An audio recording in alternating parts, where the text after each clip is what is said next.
Hey everyone, and welcome to Developer T. My name is Jonathan Cottrell, and in today's episode, we're going to be talking about putting process in its place. Today's episode is part of the Great Developer Mindset series. This series is dedicated to guiding you, the listener, towards the mindset of the great developer. My job on this podcast, in every episode, is to help you and provide you with the tools, the insights, and the inspiration that you need to shape your career as a developer and become truly great at what you do. Developer T is, of course, part of the Spec Network, and that is exactly what Spec is all about, helping designers and developers level up. So that's what we're here to do today, and I hope that you enjoy this episode about process. Today's episode is brought to you by Linode.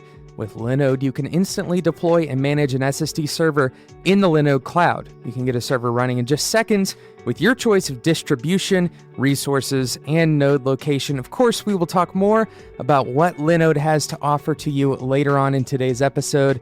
And if you're a longtime Developer T listener, make sure you tune in because Linode is offering some new features that you may not know about. Of course, Linode has been a longtime sponsor of the show, so we're very grateful for Linode. Putting process in its place. Today's episode, we're talking about putting process in its place. When we say the word process, a few things probably come to mind to most of you. Certainly the algorithms that we create, the code that we write, all of that has associated processes that they represent, but that's not the type of process we're talking about today. Every company, whether they do so intentionally or not, chooses a process for completing work, whether that's for a client or for a product that you're building for yourself. For some companies, the process is such a core part of the company's DNA and their way of working that they may even have it patented and they keep it secret. But for most, process is discovered over a period of analyzing common problems and common solutions that the company routinely employs. The things that the company is regularly doing, that's what they build their processes around. We also commonly get information from the outside business world around what processes are most effective. There's not really a way that we can talk about getting the right process for your company in today's episode. For one, there's so many different types of companies out there. The people who are listening, you represent thousands and thousands of different types of companies with different problems that you're solving. There are also so many opinions on what kind of process is the most effective. And we might talk about some of those things in the future, but instead, for today's episode, we're going to be focusing on putting process into its correct place mentally, right? We're going to discuss two common problems and how companies tend to approach and think about process right after this quick sponsor break from Linode. Today's episode is sponsored by Linode. With Linode, you can instantly deploy and manage an SSD server in the Linode cloud. They have 8 data centers and their plans start at just $10 a month. You can get a server running in less than a minute. They have hourly billing and a monthly cap on all plans and add-on services. That includes backups and load balancers, as well as Longview. You can spin up your own virtual machine for full control. You can run a Docker container on that VM. You can have an encrypted disk. You can have VPNs. Pretty much anything you want to do with your Linux server, you can do on Linode. You can also run a private Git server, for example. You have native SSD storage, a 40 gigabit internal network, and Intel E5 processors, and it's all backed by a 7-day money-back guarantee.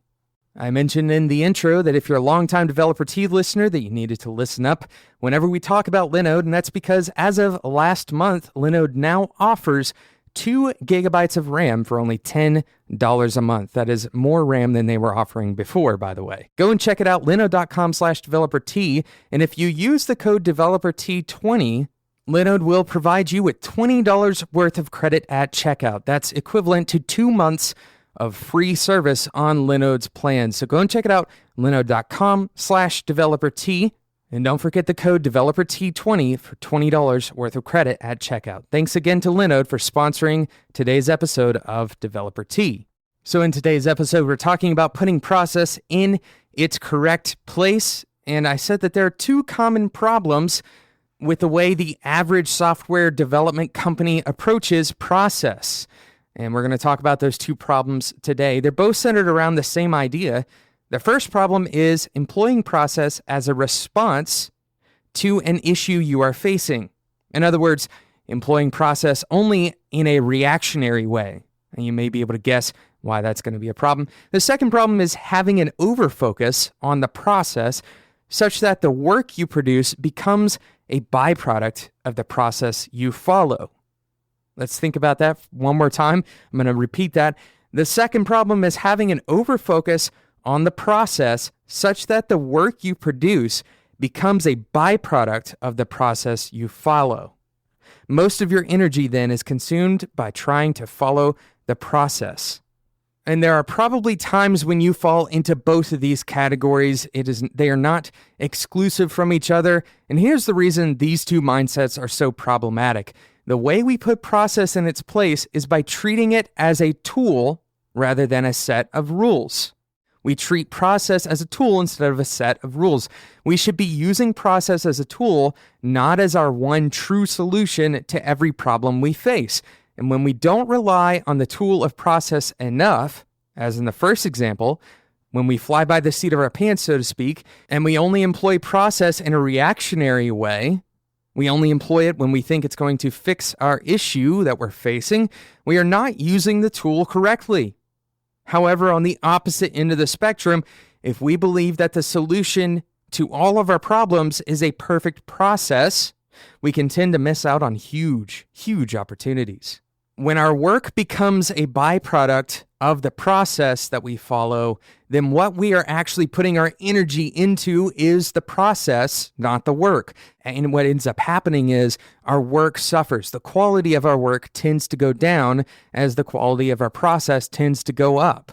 And a better way of saying it is the perceived quality of our process tends to go up. And that's when we see our work degrading. So the more common scenario is the second. We're overusing process. This is particularly more common with companies that have been around for a while. We tend to call it something like red tape. So we're going to focus on this problem a bit more than the first one in today's episode. Here are some signs of a company that uses process as a set of rules rather than as a tool, and who is focusing on process more than they're focusing on the work, okay?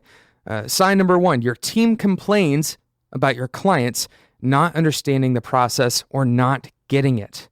A better way of saying this is, if your team is complaining more than they're helping your clients, then that's probably an effect of the process. This is problematic because your job as a great developer is to instruct and enlighten your clients, or to instruct and enlighten your users, not to belittle or hold captive all of the great concepts and ideas for yourself. And when your clients are stubborn or when your users are unhappy, it is still your job to persuade them. Which leads me to my second point. The second sign that your company is using processes as a set of rules is that your company is losing the interest of clients because the process is inflexible. That's the idea of having rules. They're inflexible. Now I can hear you getting a little bit uncomfortable on the other end of the speakers. Process is a comfortable thing because when it's used the right way, it can create sustainability and predictability. However, when we get addicted to that predictability, as business owners, this is especially true for freelance business owners and consultants, we tend to forget that with any business venture, there is risk. And when we use our process as a set of rules to increase the predictability and to increase the sustainability of our business, we inherently are shifting that risk somewhere else, perhaps to the shoulders of our clients. And not all clients will be willing to carry that risk. When process is used correctly, it is actually a risk reduction method for everyone involved, you as the developer and for your clients. So how do you fix this problem? Well, you have to remember that flexibility is key and that risk is inevitable. And oftentimes, flexibility is worth the extra risks it might bring with it. Here's what flexibility doesn't mean. Flexibility doesn't mean making estimates that you know are unrealistic. Don't make estimates that you know are overpromising just to win someone over. Now, this is a sliding scale. If you think that you are making an estimate that is 95% correct and the 5% is to win someone over and you know that you can kind of fudge the numbers, then that's on you. You can make that if you want to make it. That's totally up to you. You're not going to destroy your business that way. But making estimates that you know are totally unrealistic, in my opinion, that edges on an ethical issue, and you have to decide for yourself how you want to handle that. Another thing that flexibility does not mean is making estimates for work that you know you can't accurately estimate.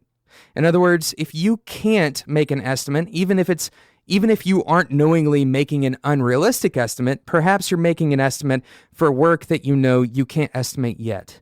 Work that's, let's say, a year into the future, for example. That's going to be nearly impossible to estimate. So that doesn't mean they're being more flexible when you're trying to make an estimate for that. Instead, you're really just lying, right? You're trying to lie to make somebody comfortable. Being flexible also doesn't mean doing free or cheap work, right? That's just simply being cheap.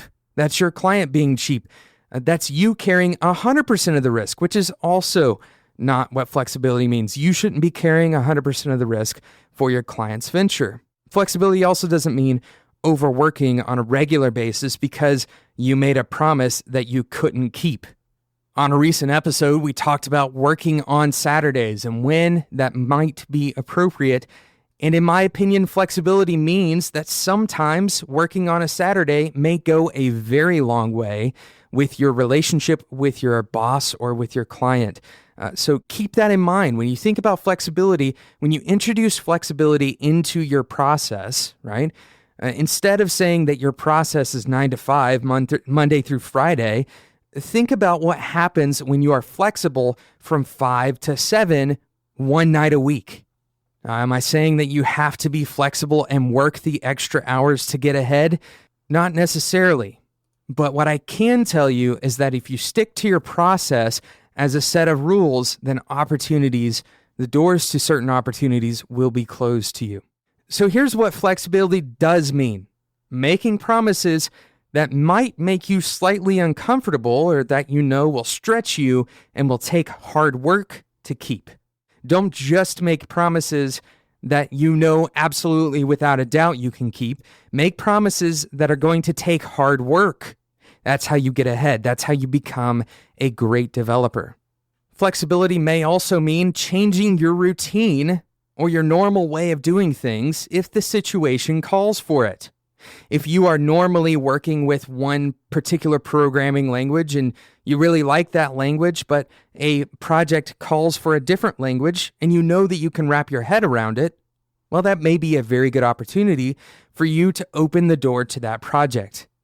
But if you stick to your process, as a set of rules, then you become inflexible and you're not going to go and take on that new opportunity.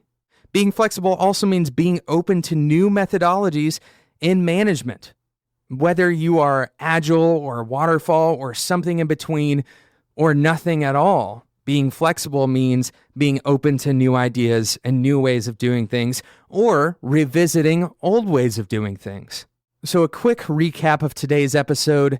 Process is a good thing if it's used as a tool and not as a set of rules. When used correctly, process can be a risk reduction method for you and for your clients. But for that to work smoothly, you have to remain flexible. Thank you so much for listening to today's episode, and thank you again to Linode for sponsoring today's episode. Don't forget that you can get 2 gigabytes of RAM for only $10 a month on a Linode server. You can get it up and running in just a minute. And by the way, they're giving you $20 of free credit by simply using the code DeveloperT20 at checkout. Go and check it out, linode.com/DeveloperT. If you don't want to miss out on future episodes of Developer T, make sure you subscribe in whatever podcasting app you use. That will ensure that those episodes are delivered straight to your device 3 times a week. Thank you so much for listening, and until next time, enjoy your tea.